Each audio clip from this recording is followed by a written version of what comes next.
નમસ્કાર વિદ્યાર્થી મિત્રો, લોજિકલ બ્રેન યુટ્યુબ ચેનલની અંદર હું ધરમ બિલડિયા આપ સર્વ વિદ્યાર્થી મિત્રોનું હાર્દિક સ્વાગત કરું છું. મિત્રો, આજે આપણે વિશેષણ વિશે ચર્ચા કરવાના છીએ. અગાઉના વિડીયોની અંદર આપણે ગુણવાચક વિશેષણ, સંખ્યાવાચક વિશેષણ, સાર્વનામિક વિશેષણ વગેરેની ચર્ચાઓ કરી છે. આજે આપણે આ ટોપિકની અંદર ચર્ચા કરીશું જે વિશેષણનો એક પેટા પ્રકાર છે, નંબર 4, જે છે પરિમાણવાચક વિશેષણ. આજે આપણે એની ચર્ચા કરવા જઈ રહ્યા છીએ. પરિમાણવાચક વિશેષણ એટલે શું? તો કે એની અંદર છે કે પરિમાણ એટલે જથ્થો કે માપ. અહીંયા ખાસ એક યાદ રાખજો, પરિમાણ એટલે શું? તો અહીંયા પરિમાણ એટલે જથ્થો કે માપ. આ ખાસ યાદ રાખજો. કોઈ જથ્થો દર્શાવે અથવા તો કોઈ માપ દર્શાવવામાં આવે તો એ નામના જથ્થા કે માપ દર્શાવતા પદો એટલે પરિમાણવાચક વિશેષણ. એટલે કે કોઈ જથ્થો દર્શાવતા હોય અથવા કોઈ માપ દર્શાવે તો આપણે એને કહી શકીએ કે આ પરિમાણવાચક વિશેષણ છે.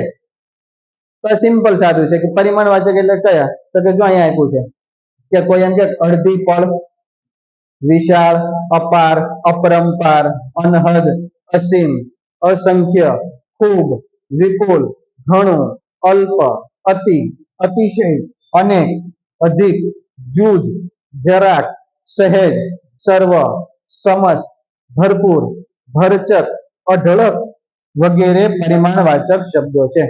આપણે કોઈ કઈ અહીંથી ઉદાહરણ જોઈએ તો આપણે કહેવાય કે તું થોડીક વાર ઉભો રહે, હું અડધી પળમાં આવ્યો, અડધી મિનિટમાં પાછો આવ્યો. વિશાળ, સમુદ્ર અત્યંત વિશાળ છે. જો આવા શબ્દો આપે તો આપણે કહી શકીએ કે આ કેવો છે? પરિમાણવાચક વિશેષણ છે. અપરંપાર, તને જોઈને મને અપાર આનંદ થયો, અપરંપાર આનંદ થયો, તને જોઈને અનહદ આનંદ થયો, માતાજીની અસીમ કૃપાથી, જેવા વગેરે જેવા શબ્દો આપણે વાપરીએ છીએ. તો આ કયા શબ્દો છે? દરેક શબ્દ છે પરિમાણવાચક વિશેષણ દર્શાવે છે. ચાલો આપણે મિત્રો એના ઉદાહરણો જોઈએ કે પરિમાણવાચકની અંદર. ઉદાહરણમાં પહેલું ઉદાહરણ છે કે ભાઈ મને થોડા ફળો આપો. પણ ફળો આપવાના પણ કેવા? થોડા. અહીંયા થોડા એ શું છે? તો એ થોડા છે એ સંખ્યા દર્શાવે છે, પરિમાણ દર્શાવે છે. તો આપણે કહી શકીએ કે પરિમાણવાચક વિશેષણ. નંબર 2 કે દુકાનમાં ફટાકડાનો વિપુલ જથ્થો પડ્યો હતો. અહીંયા શું દર્શાવે છે?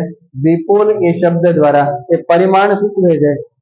ત્યારબાદ ઉદાહરણ નંબર 3 કે રાજાના ભંડારમાં અઢળક સોનું હતું. ભાઈ રાજાના ભંડારમાં શું હતું?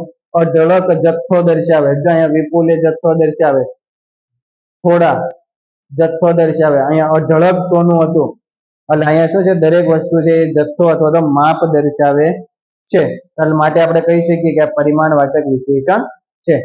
ત્યાર પછી ચોથું ઉદાહરણ છે કે ફળિયામાં વિશાળ વડનું ઝાડ હતું. હવે જો ઝાડ તો હતું પણ કેવું? તો વિશાળ ઝાડ. વિશાળ એટલે શું છે? માપ દર્શાવે છે. માટે આપણે કહી શકીએ કે આ પરિમાણવાચક ક્રિયા વિશેષણ છે. પાંચમું અને છેલ્લું ઉદાહરણ કે ગઈ રાત્રિએ ખૂબ વરસાદ પડ્યો હતો. તો અહીંયા શું છે? ગઈ રાત્રિએ શું વરસાદ તો કીધું તો વાંધો નહીં, પણ અહીંયા કીધું ખૂબ વરસાદ પડ્યો. વિશેષણ છે, વધારો કંઈક કરે છે નામના અર્થમાં, પણ કેવો? ખૂબ. તો અહીંયા શું કહી શકાય? પરિમાણવાચક ક્રિયા વિશેષણ છે. અને છેલ્લું આપણું ઉદાહરણ કે ટ્રેન પહોંચવામાં થોડી જ વાર હતી. તો અહીંયા શું થઈ જાય? કે થોડી એ શબ્દ અહીંયા દર્શાવે છે શું? અને ત્યાર પછી નદીમાં ભરપૂર પાણી આવ્યું. તો અહીંયા શું છે? ભરપૂર જેવા શબ્દો છે એ પરિમાણવાચક વિશેષણ તરીકે આપણે ઓળખી શકીએ. Thank you for watching this video. અને આપણે નવી જ અપડેટો લઈ આપણા વિડીયોમાં મૂકતા રહેશું. તો આપણી ચેનલને લાઈક, સબસ્ક્રાઇબ કરી દેજો. Thank you. અસ્તુ.